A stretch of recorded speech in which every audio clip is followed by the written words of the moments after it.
Welcome back to We Want Picks. I'm Artem MMA, and in this video I'm going to be going over PFL number 6 of the 2023 regular season. It should be a pretty good card because the lightweights and the welterweights are on display on this card, and they normally do put on pretty good fights.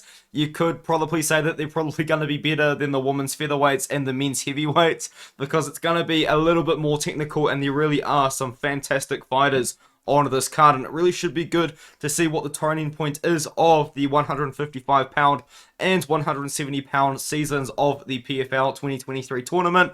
As always though, before I get into the picks, we do have the We Want Picks premium membership where you get access to all sorts of bets and things that help you make your own bets, and you can get a 3-day free trial if you do sign up using my code ARTEM, which is just listed over there. And now with that being said, let's get into the predictions. I do believe that the bout order might change in the time that the card starts, but for now when I'm recording the video, this is the first fight, Jarrah Hussein Al-Silawi taking on Zach Juusola, and what a fight.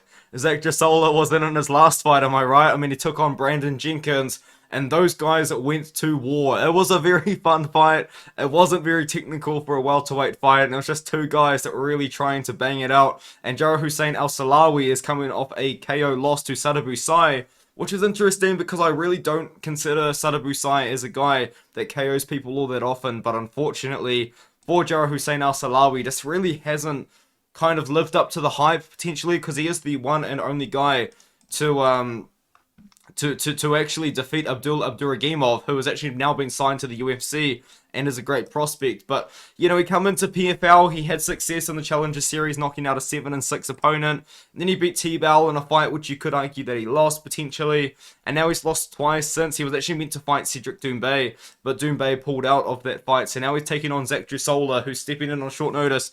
And Zach Juusola is a guy that can scrap. But one thing I'm going to say is this guy is not technical whatsoever. And I do believe Jarrah Hussein Al-Silawi should be able to win this fight. But you've got to consider this. Jarrah Hussein Al-Silawi was knocked out 6 weeks ago. Like, that's what I don't really like about the PFL tournament. He was KO'd 6 weeks ago, and he's just ready to fight Zach Juusola. Now, Zach Juusola is better than his record suggests. I actually did pick him to beat Joseph Whitner way back when, but I didn't pick him to beat Brandon Jenkins.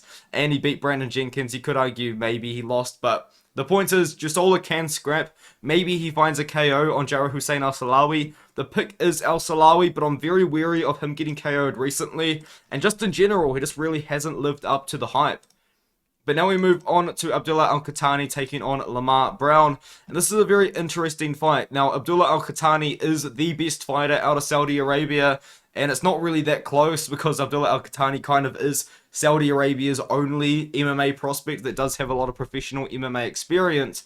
And I tried to figure out what medal he was wearing, but I couldn't really find anything. I thought it was maybe something to do with the Olympics, but it's not. So it's interesting. But what Abdullah Al-Qahtani does do is he kind of boxes and wrestles in a kind of like standard boxing, wrestling sort of style.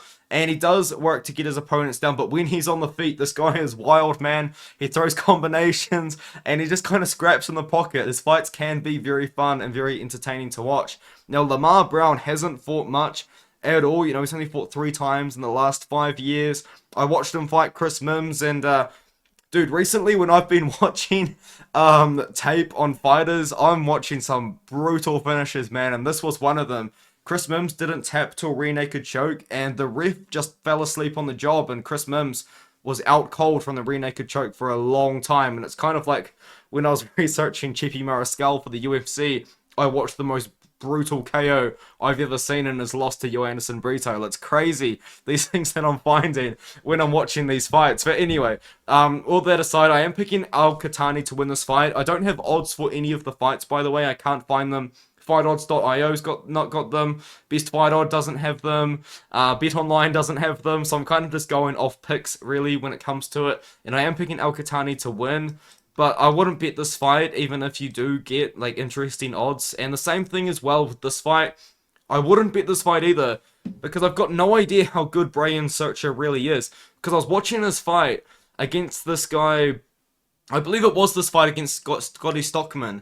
And as a featherweight, he kind of gassed out in the first 3 minutes. It was insane. Like, he was gassed out in the first 3 minutes. He was falling all over the place in the first round. He was tired in the first 3 minutes of the fight. And yeah, he's kind of come back with a couple of good wins, but over not really the best opponents in the world. I guess a win over David Evans, who was 5-1 at the time, is good, but this guy, Mike Bardsley's 3-0. He once again hasn't really fought anyone good, so this is a fight that's going to tell you how good either of the two are, because we just don't really know how good they are in general. But both guys seem to be grapplers, both guys seem to specialize in the rear naked choke. But I'm going to pick Zurcher to win, but it's not a confident pick, just because I have seen Zurcher gas out in 3 minutes, which is just not a good look at all. But I'm going to pick him to win, and I wouldn't bet on this fight at all, no matter what the odds are, honestly. And then we move on, Alex Martinez taking on Bruno Miranda. I'm going to pick Bruno Miranda in this fight. Bruno Miranda has really impressed me recently, and he actually looked really good in his last fight when he took on Aubin-Mercier. Now, Aubin-Mercier, I believe, is a former Olympic wrestler himself from Egypt, and he shot for so many takedowns against Miranda, and Miranda defended every single one of them and just boxed him up on the feet. I'm really, really surprised Miranda wasn't able to finish that fight, because he was landing shots on Amir over and over and over again, but he never got too aggressive, and he ended up winning the fight by decision. But Amir's got a chin on him, man. Before that, he did KO this guy called Carson Frey, I believe, on like the PFL Contender Series, if I'm not mistaken. But Alex Martinez himself is a pretty good prospect, you know. He doesn't have the best record in the world, but he did lose to Radzhabov, who's now in the UFC, and then he beat Stevie Ray and Clay Collard. I thought Clay Collard should have won that fight, actually, but he's having close fights with good fighters somewhat early on into his career. I guess now at this point he has had 14 fights, so you can't really say he's inexperienced anymore. But I do think Bruno Miranda wins this fight, man. Bruno Miranda is a really good striker. You can see that he trains out of Tiger Muay Thai, and he's aggressive. He's an aggressive kickboxer, man. I would say he probably throws more punches than kicks, but he does have brutal leg kicks. He likes to scrap it out on the feet. He's technical. He's powerful. And I think he might land on Alex Martinez. I don't think anyone has ever actually finished Alex Martinez. Excuse me as I try to figure out how to use a mouse. No one's finished Alex Martinez. Miranda really might be able to be that first guy to do it. But I'm going to pick Miranda to kind of just outstrike Martinez in this matchup. I don't know what the odds are. I would assume that they might be quite close. And then we move on to Carlos Leal taking on Dilano Taylor. And talk about a bad pick.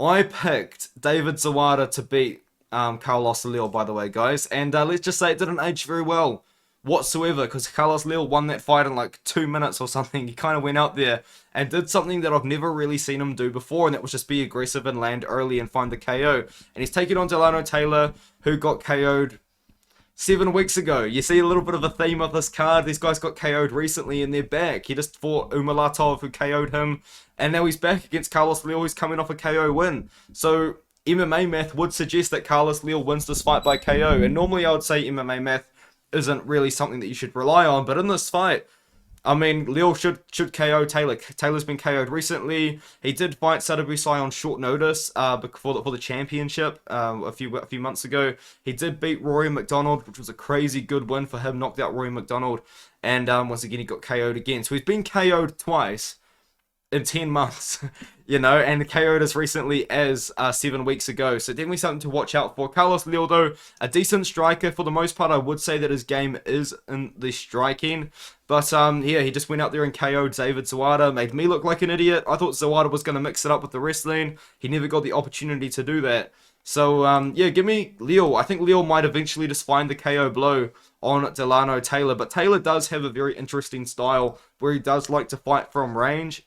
And with a reach advantage and a height advantage, maybe he could pull that off against Carlos Leal here, but I think Leal might close the distance and then land something on Dilano Taylor as he kind of rushes in. Natan Schulte taking on Raush Manfio. This is interesting because Natan Schulte is coming off a really, really impressive victory against Stevie Ray, where he out-grappled Stevie Ray all 3 rounds, looked really, really good doing it, and Raush Manfio is coming off that win over Alex Martinez, who I just talked about earlier, and before that he did lose to OAM, but OAM is the champion and just beat Shane Burgos, so, you know, that's not too bad of a loss, but I think Natan Schulte is the pick. Natan Schulte's a really good fighter. I believe, if I'm not mistaken, he is a champion of a couple of years ago. I believe it was in, maybe not, yeah, 2019, I think he won. So yeah, he won in 2019 against Radzhabov. And then he took a bit of time off, and then he's had kind of mixed success since then. He submitted Jeremy Stevens, but I think he's going to come out here, and I think he's going to out-grapple Raush Manfio. I think he's going to take down Raush Manfio, who was a good grappler himself, but we just saw Natan Schulte out-grapple Stevie Ray, and I know Stevie Ray, you know, it's kind of his second year fighting after coming off retirement, but I think Natan Schulte showed good enough grappling, good enough control in that fight to be able to do a similar match, similar sort of style to Raush Manfio. So give me Natan Schulte to be able to out-grapple Raush Manfio in this matchup. And now we've got Magomed Umalatov taking on Nayib Lopez. And if you guys can believe it, Nayib Lopez is a Mexican wrestler, and Magomed Umalatov is a Russian boxer. So it's interesting how that kind of works. But Magomed Umalatov, he's a striker. He's a good striker. I mean, you don't get to 13-0 over decent levels of competition without being a decent striker.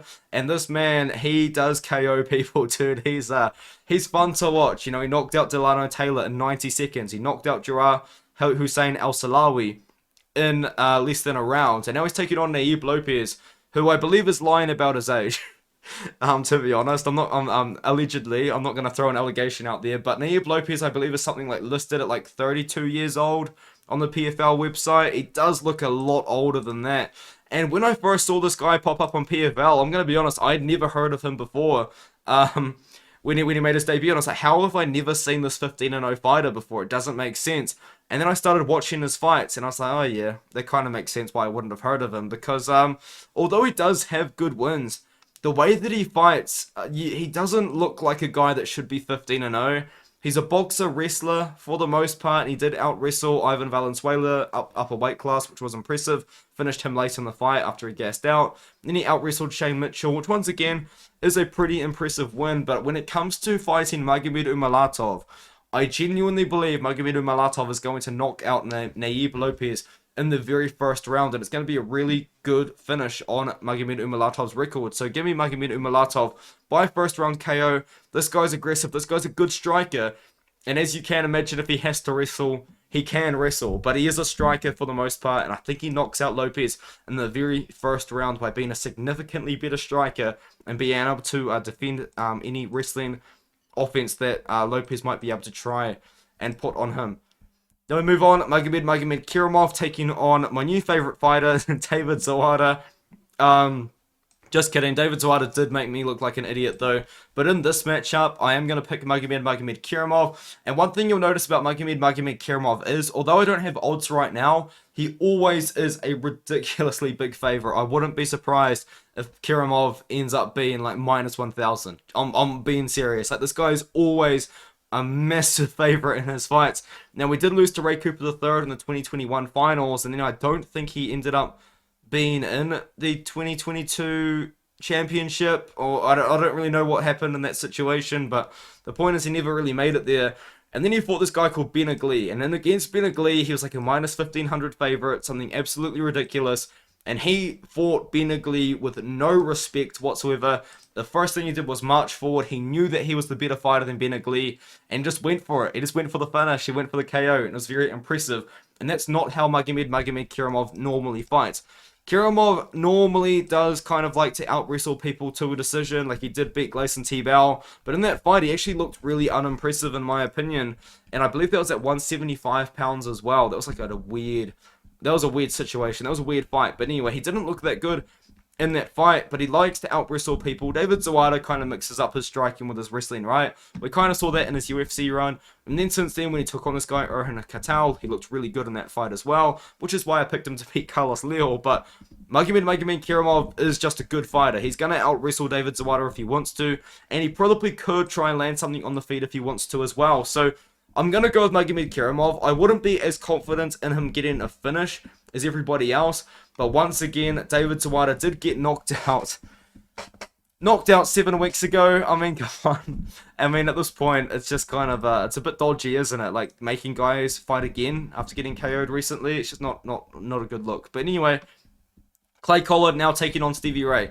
This fight could be interesting because both guys have different styles, right? Clay Collard, pretty much a boxer, is kind of his style. He's coming off that war against Yamato Nishikawa, where he took a lot of damage to his legs. You know, Nishikawa was really working him in that fight, and he did manage to win, but he took a lot of time off MMA to focus on a boxing career. He actually did have a lot of mixed success. And when I was actually watching boxing, getting into boxing, I believe it's this fighter here, Bektemir Malakuziev, fought Clay Collard and recently beat Gabriel Rosado in a rematch. If you guys know who Gabriel Rosado is, you will realize that is actually quite a big deal that he managed to fight this guy as Clay Collard, as the boxer. But anyway, the point is, Collard does have good boxing, and he does translate it well to MMA, but Stevie Ray's a grappler. We know what Stevie Ray does. He took a lot of time off after his UFC run. He retired, and then he come back after a few years. Now, unfortunately, I do have a feeling I know why he came back. It has something to do with his family. I don't know if you guys know or not, but Stevie Ray is definitely fighting for another cause right now, probably to make money to fund that situation that's going on. But he's actually had some good success. He did beat Anthony Pettis twice, and that's good wins. That's impressive. But now he's going to have to go out there against Clay Collard, and if he wants a shot at winning that $1 million, he's going to have to finish Clay Collard. But I don't think that this fight goes to the ground. Clay Collard, once again, he also fought Anthony Pettis. Not really a similar matchup, but somewhat, because we know that Anthony Pettis is a fantastic grappler. He did recently win a boxing match against Roy Jones Jr., and yes, that happened, but I think Clay Collard can keep the fight on the feet and win a decision by beating Stevie Ray on the feet. But maybe Stevie Ray can kind of follow the Yamato Nishikawa fight and really try and chop those legs down and really try and make something happen there. But I do have Clay Collard to win that fight. I just pushed the wrong button. Anyway, now we move on. Shane Burgos taking on Yamato Nishikawa. Yamato Nishikawa, if you guys don't know, this guy was briefly actually signed to the UFC and was meant to make his debut against Magomed Mustafayev. Now, there was a lot of different sort of reasons why this fight didn't happen. Nishikawa was claiming that Mustafayev pulled out due to injury. Mustafayev was claiming that Nishikawa had a contract dispute with Schulte. Who really knows what happened? But the point is, I was really looking forward to Nishikawa being in the UFC. This guy at the time was less than 20 years old with 30 MMA fights. Is that not ridiculous just in general? This guy's 20 and a half years old, and he has had 30 MMA fights as a pro. That's ridiculous, right? And now he's taking on Shane Burgos. I don't like this fight for Nishikawa, in my opinion, at all. Nishikawa's a tough dude though, man. We know that Nishikawa can come to scrap, and he will be a live underdog against anybody. But man, this is a fight which, I'm gonna be honest, I think the UFC is not the UFC, sorry, I think the PFL is really trying to capitalize on Shane Burgos' name and get him a win in this fight, because Burgos, dude, at 155, he is massive, right? He looks really big for 155. He was a former featherweight, and he looked blown up. He looked big at 155. And then Yamato Nishikawa is a small lightweight. This guy's not big for lightweight at all. Yamato Nishikawa is always going to be there, but at the end of the day, Shane Burgos is Shane Burgos, and he is a better fighter than Nishikawa. I think Shane Burgos probably finds the chin of Nishikawa, but Nishikawa's a tough guy, man. He has been KO'd in his career before, but man, he was eating some shots from Clay Collard, and he was still coming forward, dude. He's there to scrap, man, and I think that Shane Burgos, unfortunately, might find something. A lot of people are giving Nishikawa that respect, though, with the chin, but I do think Burgos probably finds that KO blow on the feet. And now we move on to Sado Busai versus Shane Mitchell. I'm going to go Sado Busai. I mean, Shane Mitchell kind of mixes up everything. He's a striker, and he can wrestle and grapple as well. And a lot of these fights, they're actually very hard to find on the regional scene. But Sado Busai, we know what he does at this point. He's actually the former champion of the PFL, because he beat Dilano Taylor in that matchup to win the $1 million, and he knocked out Jarrah Hussein Al-Silawi. So he's kind of under no pressure. All he's really got to do is win against Shane Mitchell, and he's going to be in the next round. And I think that's what he's going to do. I think he's going to be able to just be the better striker and piece up Shane Mitchell from range. Maybe he can find a KO, maybe he can't. But I think what's going to happen here is just Sado Busai is going to use his longer frame and his better striking to just kind of piece up Shane Mitchell for 3 rounds. Maybe he finds a KO blow, maybe he doesn't, but I'm going to pick Sado Busai to win this fight by keeping the fight on the feet and winning a decision. Once again, the odds are probably ridiculous, but I do think Sai can win. And then we move on to OEM taking on Anthony Romero. And OEM's just gonna do what OEM does. And unfortunately for the PFL, the lightweight champion, now lightweight arguably across any promotion whatsoever, is a very exciting division, and probably is the most exciting division in MMA. But unfortunately for PFL, their best lightweight, their lightweight champion, is super unmarketable. Like OEM, he fought Shane Burgos. He made a Shane Burgos fight boring. Like, come on, man. No one does that. Like, he just kind of, like, I know he KO'd Stevie Ray, but, like, he doesn't do that. That's not his style. You know, he's a wrestler, he's a grappler, he likes to be a human backpack. And Anthony Romero is a decent prospect out of Canada, probably the best Canadian prospect. Maybe not signed to the UFC, because I guess there's some, but you know what I mean. Like, he's a decent fighter. He went to a split decision with Zach Juusola, who's lower down on this card. I mean, he's beaten Mike Breeden, who had a UFC run, but I just can't see him being able to defend the takedowns, keep the fight on the feet, which is where he's going to want it, and just stop OEM from taking him down, taking his back, and trying to choke him out or finish him with ground and pound. So give me OEM, but I think there's a really good chance that he might find a finish, just kind of with the way that he's able to take the back of his opponents. But it's Olivier Aubin-Mercier. He will find a way to make it go to decision. And with that being said, it's kind of all of the picks for the card. I tried to make it somewhat quick because I do actually have to fly out back home after the semester tomorrow. So hopefully you guys enjoyed the video, and as always, I will see you guys in the next one.